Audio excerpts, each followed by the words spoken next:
don't you take one of the chairs up here?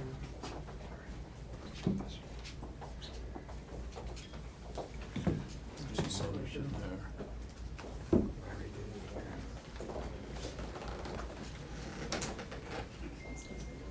Do y'all want to coach them on getting mic'd up? Are we doing that? I think they're all spread out to stay there and kind of pick up everyone. That's so. fine, okay. All right, well, so thanks everybody for coming. As you can imagine, these folks are extremely exhausted at this point. So they traveled from upstate New York and Michigan to be here. I think it's fair to say they didn't sleep last night, and then they've gone through the emotional experience of today's testimony. And so we're gonna keep this pretty short so they can get back to where they're staying and try to get some rest. I thought we'd start by having the folks up front here tell you who they are and how they're connected to Doug Cantor. Hi, I'm Adriana. I was Doug's fiance. I was with him for over 10 years, since I can remember in high school. Yeah. Hi, thank you for coming. I'm Julia Cantor, I'm Doug's mother. Thank you guys for coming. I'm Nicholas Cantor. I'm Doug's older brother. And I'm Joe, Doug's dad. Julie, you want to start and describe what Doug's loss has meant to you? Well, I have to tell you, it was hard today to see that clip of my son just in pain and ask him for help. I miss him. I miss him a lot. I miss him calling me Ma. He used to call me Ma, just like Ma, and I miss it. And I miss him calling me just to talk to me about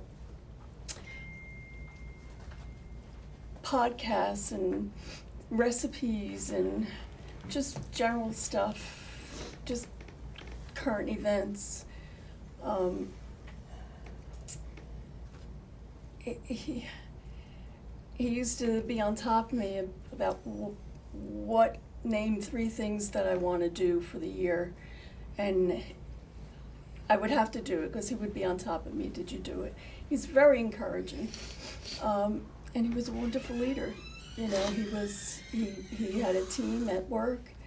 They loved him. I got hundreds of letters from them, and he was looking forward, very happy, graduating with his MBA, very happy, told everyone about it, and he was ready to take his next step. He was going to concentrate on work and grow and marry Adriana.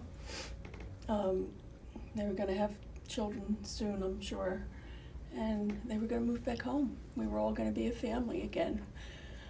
So Thank you. Nick, do you want to add to that?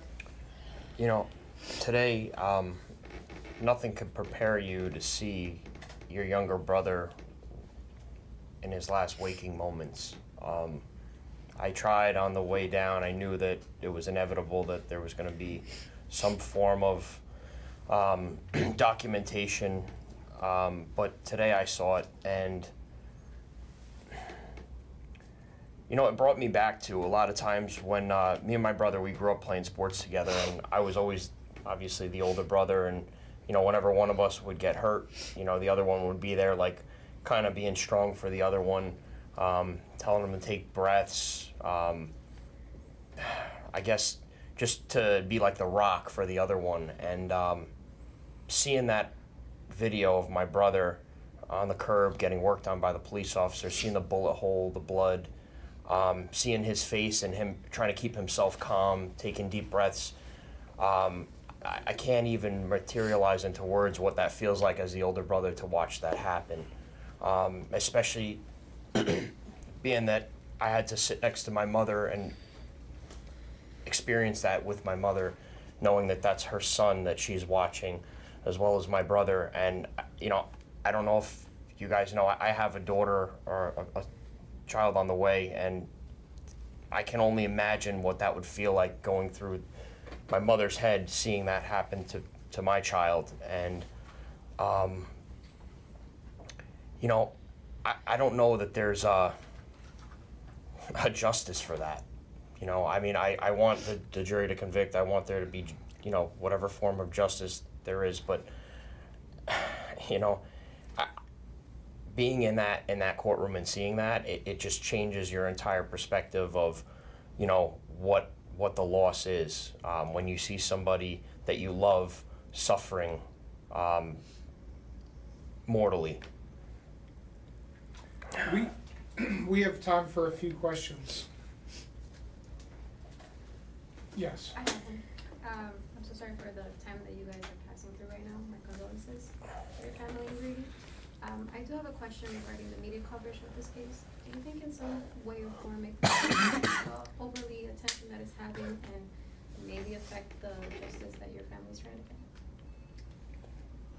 I'm sorry, I didn't hear you. No, either. it's okay. What do you think about the media coverage in this case? Do you think the overly might affect the results of the case at the end? I mean, I think it could only help. You know, the more the public can get to know who my brother was, the more, I guess, influence hopefully that'll have on the, you know, the jury, the people that are working the case, like the attorneys, which I'm sure both the prosecutor and the defense attorney are going to be watching, you know, the media tonight, to bring, you know, their A game to the courtroom every day and to fight for justice for my brother. I know we've spoken a few times over the years, and, you know, there've been some frustrations regarding, you know, the initial prosecution and whatnot, as well as safety efforts on 6th Street for anyone else who may be coming to visit. Is there anything you guys want to add when it comes to that? As far as safety concerns, well, you know, we were discussing that a little bit today because in the video leading up to the shooting, the officers actually identified one of the shooters or potential shooters. Let's just keep it vague for now. And he was wearing a hooded sweatshirt on a 90-degree night with the hood up, clutching his waistband. So it was pretty obvious that the police officer knew that he was probably carrying a firearm and that he was probably going to do something, you know, bad with it. And, you know, not that the police officer did anything wrong, but if stop and frisk was in place, the police officer probably would have, you know, at least asked that individual some questions, and that maybe would have changed the outcome of what happened that night. But because, you know, there's all this scrutiny about police officers, law enforcement, the techniques that they use, it caused that officer to hesitate and ultimately caused the shooting to happen from the perspective that I saw it today. Now that could change, but that being the case, I don't see how that would have been bad if that police officer would have asked that man a few questions like, hey, are you cold tonight when everyone else is not wearing a shirt? That question isn't a reflection of his ethnic background or any other, you know, what's the word I'm looking for? I don't think it's invasive, I guess. You know, just to ask the question, hey, do you have anything in your pockets? Why are your pants falling down? I don't see that there's something wrong with that, especially when it could have prevented my brother's loss of life. And in addition to that, being that you can't have a firearm in the bar, I don't see why it made sense to allow people to have firearms on 6th Street that night, because you can't adequately defend yourself without killing or shooting someone else in such a crowded area. So, I don't believe that there should have been firearms in that, you know, closed street. I mean, outside of that, yeah, it's Texas law. I totally agree with it. I just don't see how you could, you know, defend yourself. In New York City, law enforcement, they took away, they changed the ammunition that cops use because of the same problem. Police officers weren't able to discharge their firearms safely in the city without innocent people getting shot. I hope that answers. Next question. You were looking forward to a future with him. Yeah. I just got engaged too, and I can't imagine going through that. Can you just talk to me and kind of how you're getting through? I'm not really getting through. I just miss my best friend. Yeah. Over 10 years with somebody and expecting to spend the next 70 years with them, and that's just ripped out from underneath you. Still dealing with it. Yeah.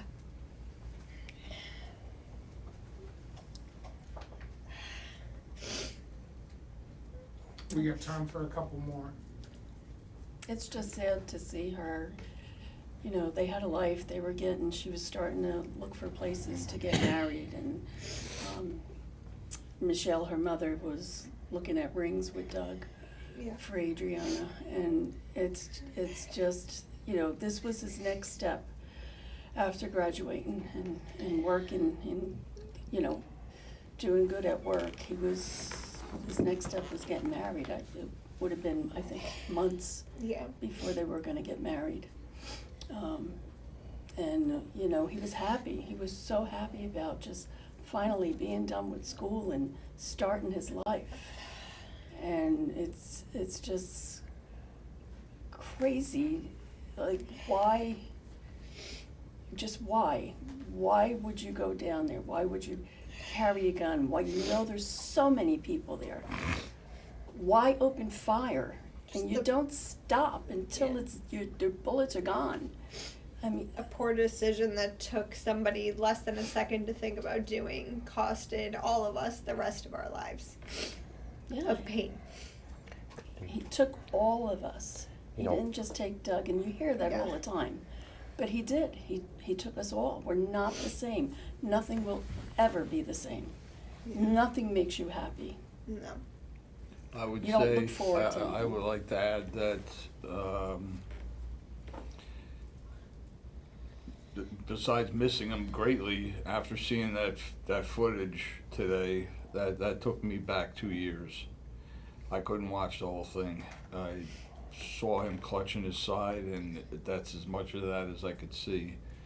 And again, it's brought me back to 2 years ago, and it's just hard to continue without him. Every time I golf, I think about him. And I'm not gonna get a chance to golf with him again. And as I said, it's a travesty, and hopefully justice is served. Also, Okay. I was gonna circle back to your question, just to add, if you don't mind, Yeah, not to I put can. words in your mouth. Yeah. But, I talked to my brother a lot on the phone. They lived in Michigan. But, I had a pretty good understanding of their relationship. And, Adriana took such good care of the house, cleaning, looking after my brother, doing the clothes, doing the shopping. My brother was working a lot and going to school, so she was like taking care of things in the background while also working on a degree. So she had like a lifestyle that was just ripped from her. It wasn't just my brother. Yes, my brother was the main part of it, but her whole life, her independence, the house they lived in and kept up with together was just ripped out from under her in 1 second. And it wasn't just, for Adriana, it's not just accepting the loss and trying to, come to some kind of terms with it, but she had to change her whole life around. She moved back to New York, she changed careers. Everything just went upside down for her. I can't even imagine, what that felt like for her. Can you imagine that she was building a life with him? Now she's back in Michigan selling the house. It's not right. This is something that was their future, and she had to move out and sell it. We talked, y'all were talking about the future, the future that should have been, could have been. Then we look at the other side of all of this and the fact that, these people who were shooting,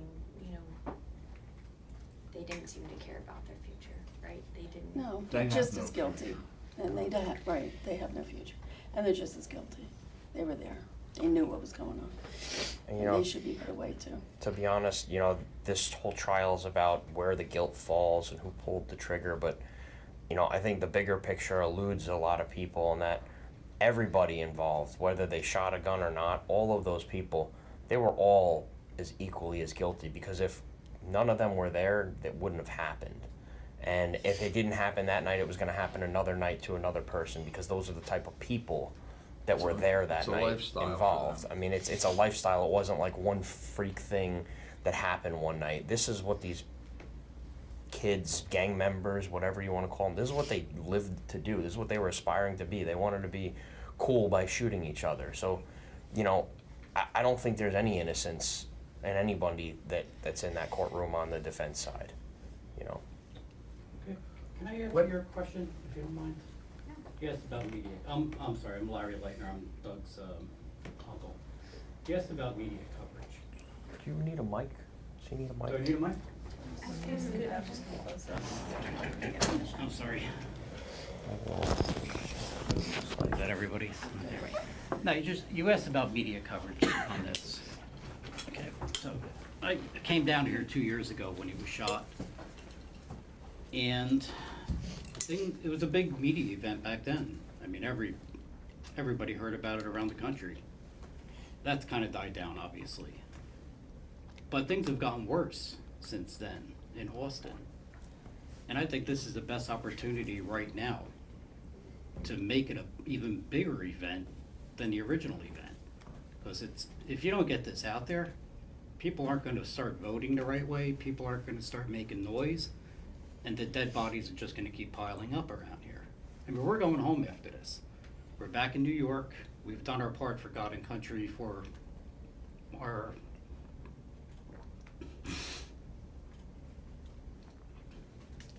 family member, for Doug. You know, we're down here getting justice for him, but we're going home. Down here, nothing's changing. It's in over 2 years since we've been here. I mean, you guys really need to get it out there to try to make this stop. Nobody's going to change the laws or start enforcing them unless you embarrass them into doing it. And you guys have the power to do that, not us. I just wanted to add that. Thanks. If the jury finds him guilty, what will that mean for you and your family? It doesn't change how we feel at all. It's not gonna change anything for us, but he should be held accountable and he should be guilty, because he's gonna do it again. He did it again. He did it before. Well, he's done it before, yes, but he wasn't caught. He's gonna do it again. He's gonna keep doing it. That, like they said, it's his lifestyle. Nothing will change. There'll just be more people dead until someone puts him down. You know, I thought about this a lot sitting in that room after watching my brother, and, you know, my answer has changed after today. Because to be honest with you, no matter what happens to DeAndre, it doesn't change what happened to my brother, it doesn't bring him back, and I truthfully don't think that it's gonna make me feel any differently. But it matters more to you guys in the city of Austin, because if this guy does not get convicted, if he gets away with it, that sends a very loud message to everyone else like DeAndre that this can happen in Austin and on 6th Street, and it can happen and you can get away with it even if you get caught.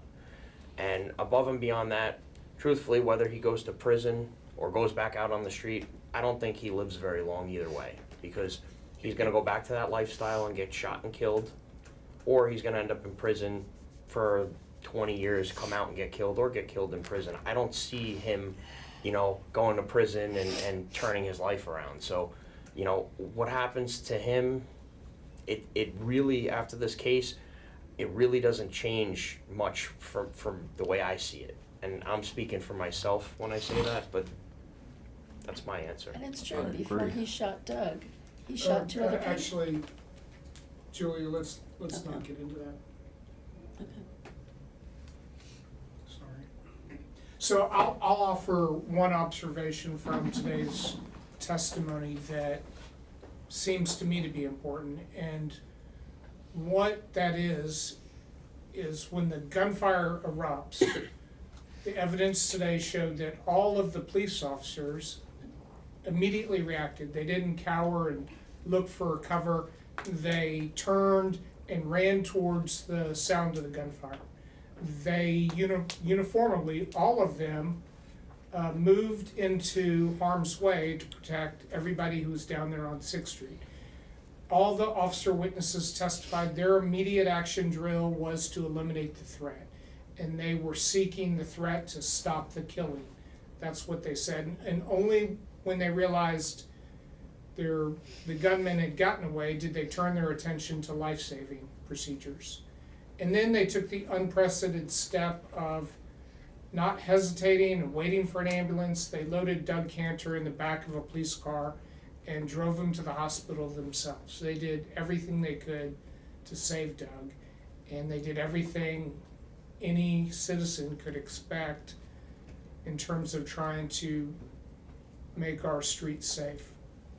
And that was apparent from the testimony.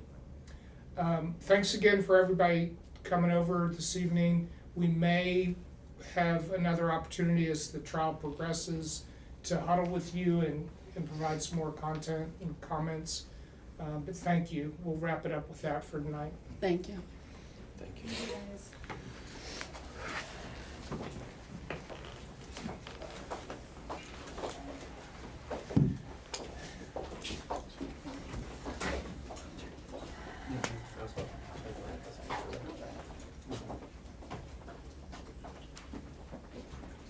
So Ashley took off, so she's gone. Y'all need anything from me? Sure. Doug, D-O-U-G. Last name O'Connell, O''C-O-N-N-E-L-L. And it's Nicholas, I just wanna make sure.